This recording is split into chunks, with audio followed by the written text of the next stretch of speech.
नमस्ते, हार्दिक स्वागत और अभिनंदन के साथ एक बार पुनः उपस्थित हूं आपके सामने समाज सेवा योजना शिविर के प्रतिवेदन के साथ। विद्यालय का नाम इस प्रकार से यहाँ आप अपना लिख ही लेंगे। प्रतिदिन का कार्यक्रम आगे चलता रहेगा।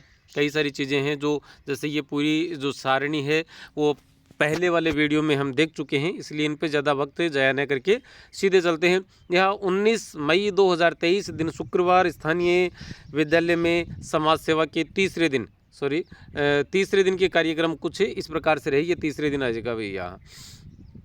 सर्वप्रथम जैसे पहला है 7 से 8 बजे तक सर्वप्रथम बच्चों ने सामूहिक प्रार्थना, उसके बाद योगाभ्यास, तत्पश्चात स्कूल के मुख्य भवन के बाईं तरफ के परिसर की सफाई, पक्षियों के लिए बनाए गए पिंडों में पानी, छोटे पौधों के गमलों में पानी।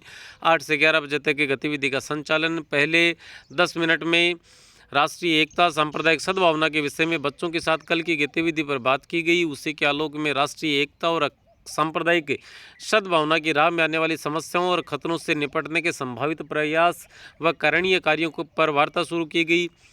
सबसे पहले बच्चों से इस विषय में अपनी समझ और विवेक के अनुसार सुझाव प्रस्तुत करने के लिए कहा गया। बच्चों ने अपनी समझ, अध्ययन और विवेक के अनुसार सुझाव पेश किए। अगली कड़ी में प्रभारी शिक्षक द्वारा बताया गया कि राष्ट्रीय एकता और सांप्रदायिक सद्भावना की राह में आने वाले खतरों से निपटने के लिए किए जाने वाले प्रयासों को 2 भागों में विभाजित करके देखा जाना चाहिए। एक सरकार या प्रशासन के द्वारा किए जाने वाले कार्य और दूसरा सामाजिक स्तर पर किए जाने वाले कार्य।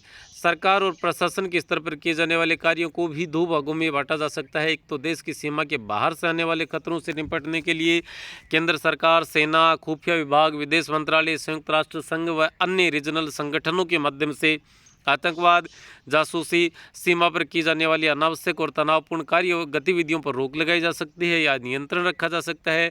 और आंतरिक खतरों से निपटने में स्थानीय प्रशासन, पुलिस विभाग, सूचना और प्रशासन विभाग काम कर सकते हैं। किसी जाति, धर्म, लिंग, भाषा, वेशभूषा, क्षेत्र, सामाजिक परंपराओं इत्यादि के आधार पर किसी भी प्रकार की भड़काऊ बयानबाजी या प्रसारित की जाने वाली अफवाहों पर रोक लगाई जा सकती है तथा ऐसा करने वालों के खिलाफ कानूनी कार्यवाही भी की जा सकती है।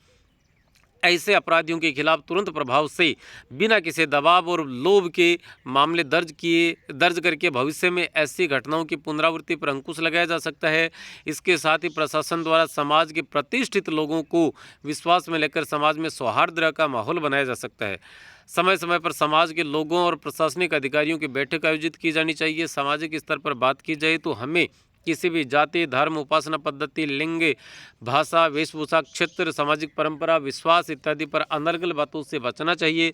सोशल मीडिया पर प्रसारित होने वाली जानकारियों की पूर्ण तस्दीक किए बिना उन्हें आगे शेयर करने से बचना चाहिए। अफवाहों पर ध्यान नहीं देना।